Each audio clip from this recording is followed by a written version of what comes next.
Salut à tous, bienvenue sur la chaîne de Origin Ants.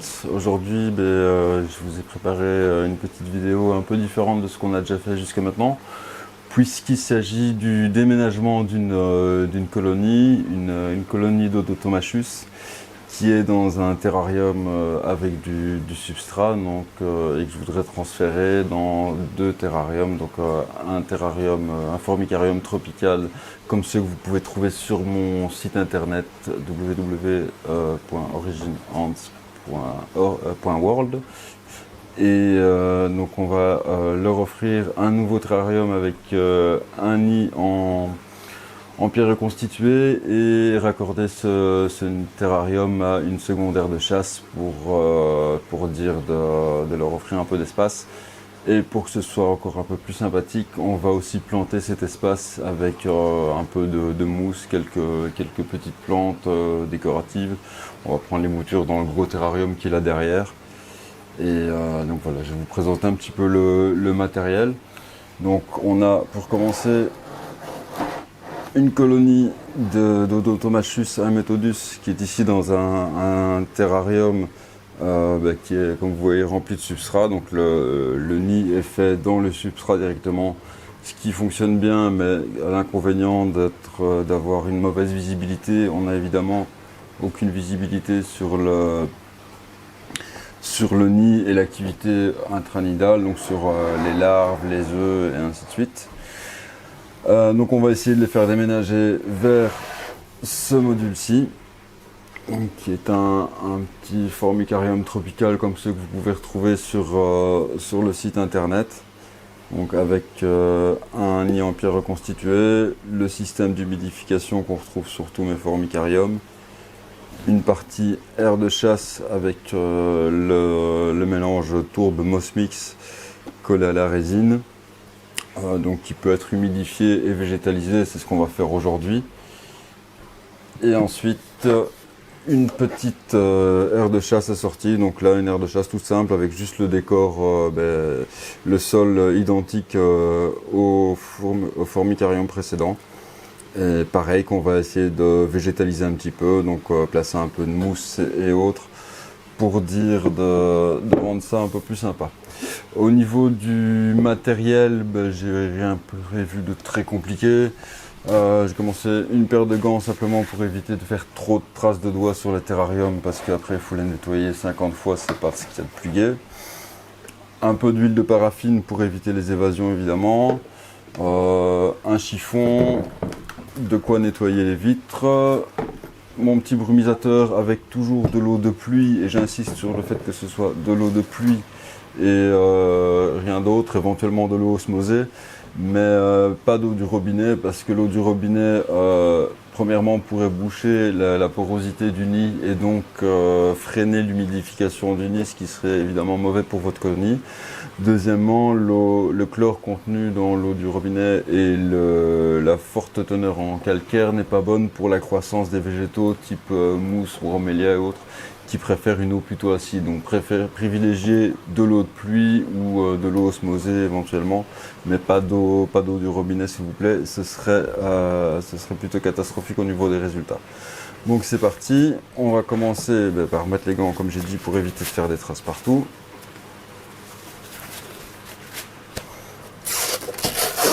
On enlève le film de protection.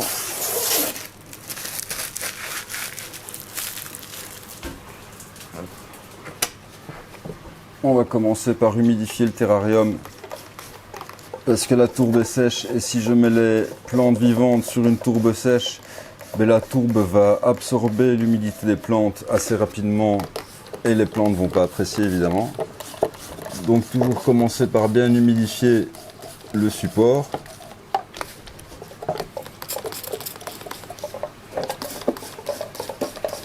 Pareil pour l'air de chasse.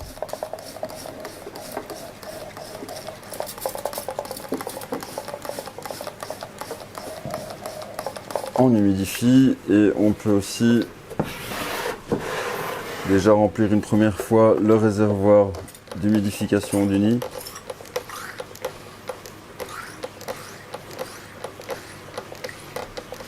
Voilà, Comme ça, l'humidité va doucement descendre dans le nid qui est ici en dessous.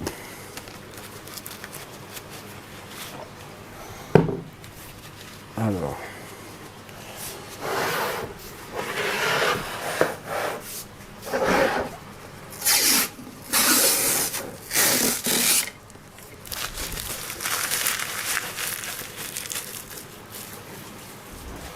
Voilà, on a nos 2 terrariums qui sont prêts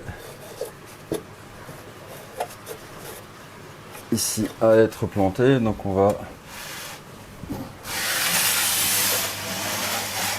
va prendre quelques boutures dans le terrarium qui est juste ici derrière, en commençant par un peu de mousse. Alors la mousse, c'est de la mousse type mousse de Java qu'on retrouve assez facilement en aquariophilie. Donc il y a différents cultivars avec des feuilles plus ou moins larges, plus ou moins développées. Mais c'est ce qui fonctionne le mieux en général en terrarium. C'est la mousse type mousse de Java.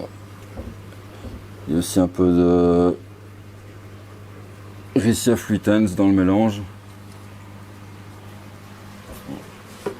Donc voilà, c'est un petit mélange de plantes couvre-sol. Si j'en fais tomber, ça va pas aller. Hop.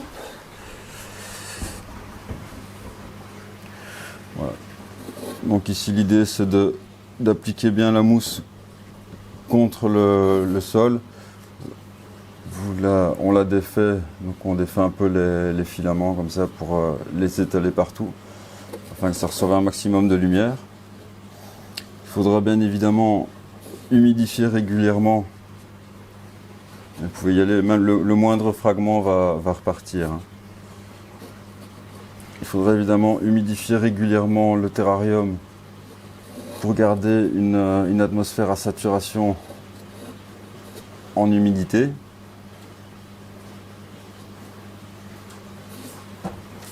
Pour que la mousse puisse se développer au mieux, quoi. Hop.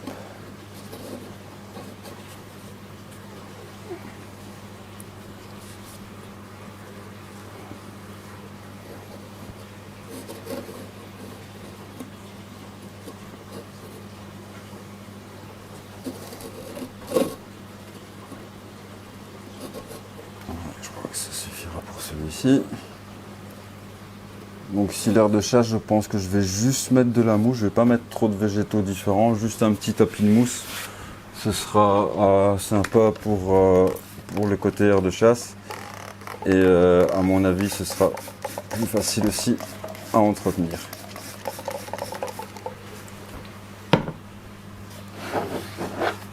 Donc voilà pour l'air de chasse dans un premier temps, juste un petit tapis de mousse sur le fond.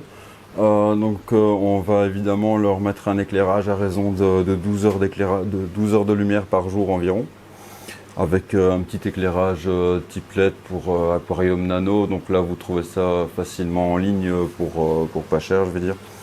Et c'est des éclairages de 5-6 watts, donc ça consomme plus ou moins rien, quoi. Donc voilà pour l'air de chasse. On va continuer avec un peu de plantation sur la partie fourmilière. Pareil, je vais commencer avec de la mousse, mais là peut-être pour habiller un peu plus le dôme et le relief, on va essayer de mettre une ou deux plantes en plus. C'est pas le ficus parce que ça devient trop vite envahissant. Vu la taille du terrarium, on va éviter tout ce qui est Ficus repens, Ficus pumila et autres. Ça devient beaucoup trop envahissant, et dans un petit volume comme ça, on va pas en être maître longtemps, quoi. Oula, il y a un beau paquet de mousse qui vient. Hop. Celui-ci, il y aura de quoi décorer.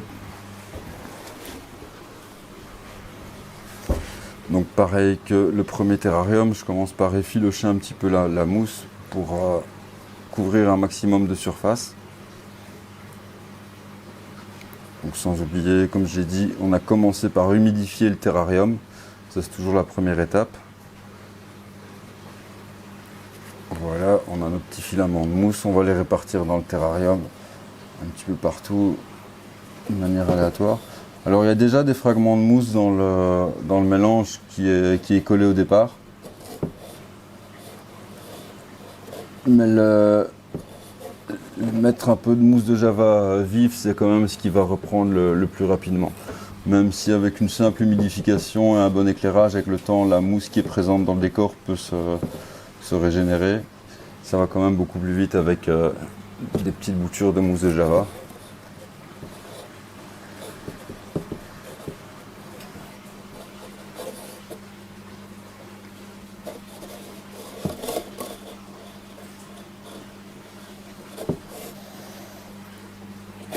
Alors ces plantes, ça va permettre de mettre un peu de vie dans le terrarium.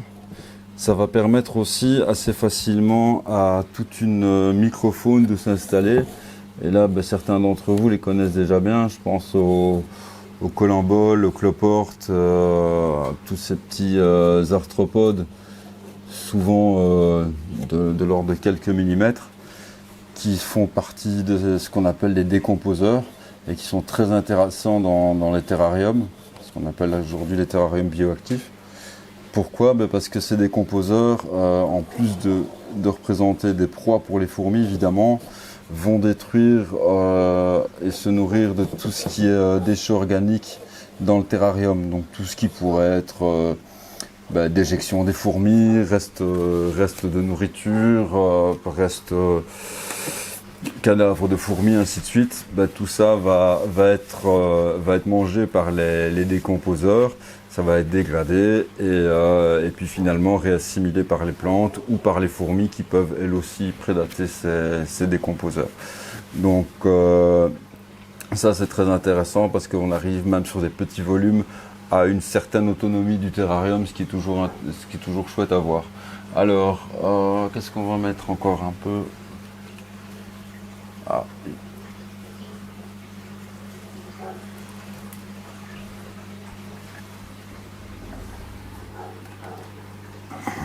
Une belle bouture aussi. J'ai oublié le nom, ça va me revenir, je le mettrai dans les commentaires. C'est une plante assez facile pour ce genre de terrarium, avec un feuillage relativement petit.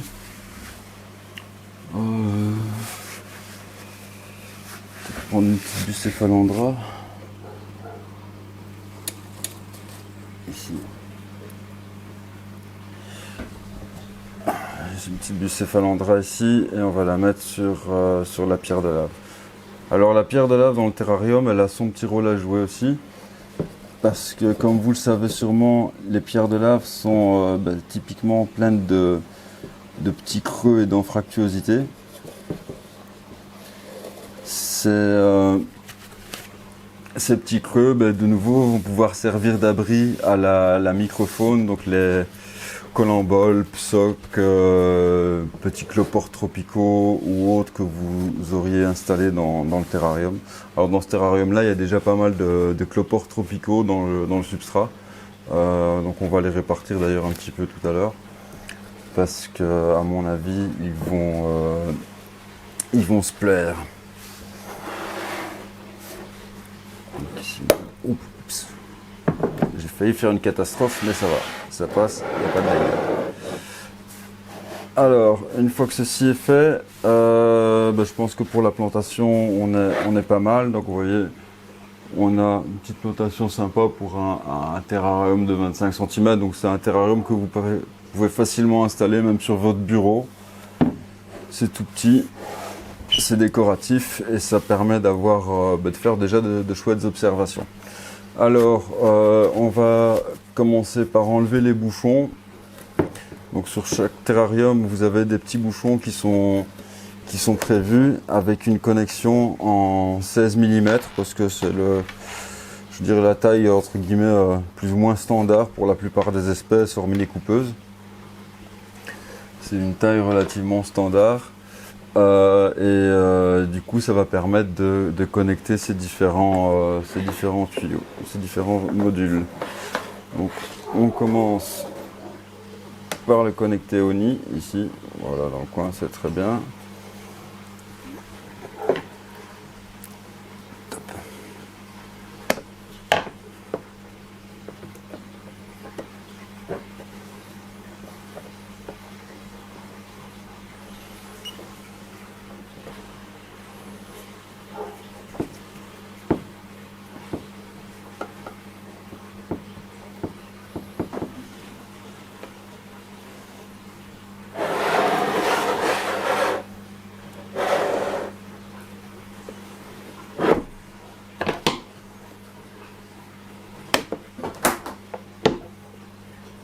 Donc là, on va pouvoir revenir ici.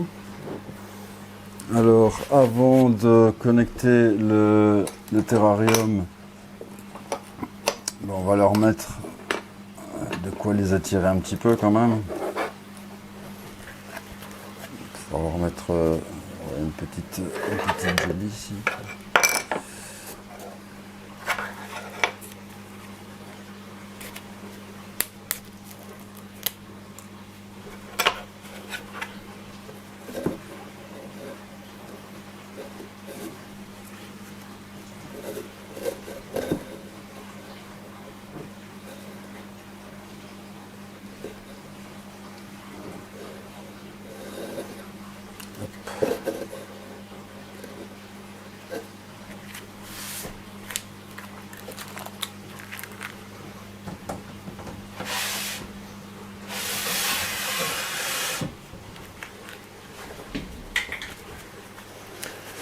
Une petite jelly, ne pas oublier évidemment l'huile de paraffine pour éviter les évasions. Hein. Ici, j'en ai un petit peu. Le traditionnel morceau de coton. Donc le coton qui sert à tout. Hein. Alors c'est une espèce qui fait plus ou moins 10 mm de longueur. Donc si on a de l'huile de paraffine sur disons 15-20 mm de largeur, c'est amplement suffisant pour les stopper. Donc je vais en mettre chaque fois sur le tour de la fenêtre et uniquement sur le tour de la fenêtre. Hop.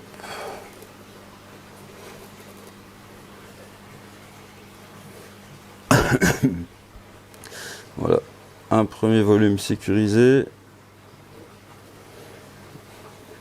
Voilà.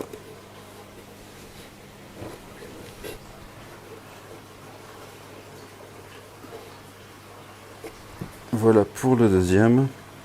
Donc à ce stade,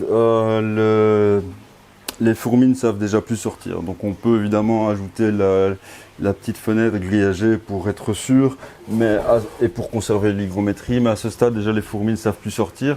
Alors ce qu'il est bon de faire, c'est de sécuriser le tuyau avec un point de silicone pardon, ou de colle chaude.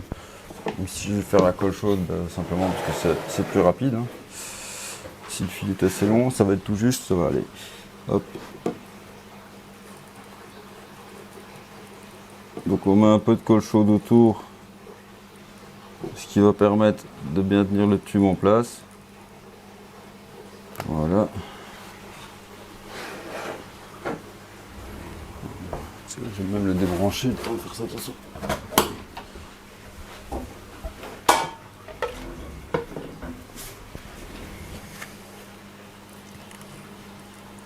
Brancher, il est assez chaud.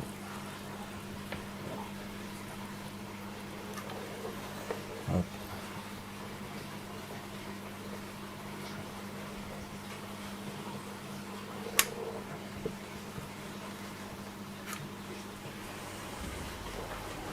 Voilà. Et ici pareil.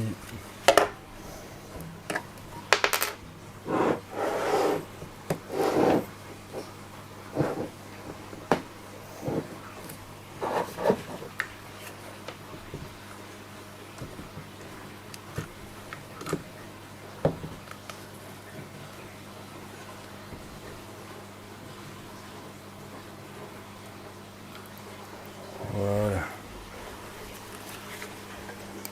Donc ça, on n'a plus qu'à laisser refroidir un petit peu. Et on sait que notre tube ne bougera plus. Donc maintenant, les 3 volumes sont connectés et sécurisés. Donc il y a évidemment, on a les petites fenêtres qui vont venir ici au-dessus, mais déjà comme ça, les fourmis ne savent plus sortir, ce qui est vraiment une priorité évidemment quand on élève des fourmis. Et puis on va les laisser gentiment explorer le volume. Elles vont pouvoir, au lieu de se contenter de ce volume-ci, se nourrir dans ce volume-ci et se loger dans celui-là. Alors je dis bien se nourrir ici et se loger là. Pourquoi ? parce que il est intéressant quand on a des colonies assez importantes, parce que vous allez voir qu'elle est quand même elle est déjà assez populeuse. C'est intéressant d'essayer de nourrir le plus loin possible de là où on a le logement, entre guillemets. Donc ça, c'est pour des questions d'hygiène élémentaire, pour éviter d'avoir trop de déchets de nourriture proche du nid, proche des larves, proche des œufs. On privilégie un nourrissage dans la zone aire de chasse. Donc voilà, ici tout est installé. Ce que je vais faire encore, c'est déplacer tout ce qui est nourriture, donc de l'ancien nid. Hop. On va essayer de faire ça sans se faire piquer.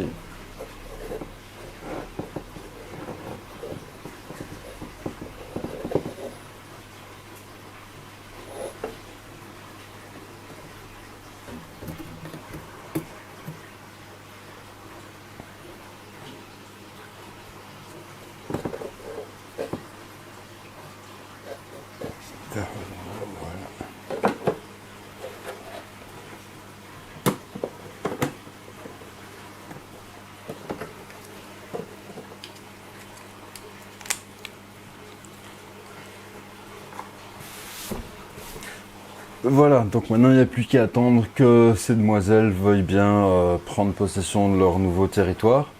Et je vous invite évidemment à vous abonner à la chaîne pour avoir des nouvelles de la colonie et aussi de l'évolution de la plantation dans ces deux petits terrariums, parce que je pense que c'est quelque chose qu'on fait pas souvent, des terrariums aussi petits avec une végétalisation dedans. Une fois que la plantation aura bien pris, on pourra s'amuser à introduire des colamboles, des petits cloportes, tout ce genre d'arthropodes pour offrir un petit complément et au niveau nourriture et au niveau sanitaire, comme j'ai expliqué tout à l'heure.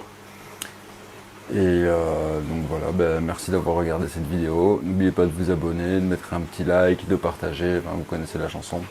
Et à bientôt pour la prochaine vidéo sur les fourmis. Salut!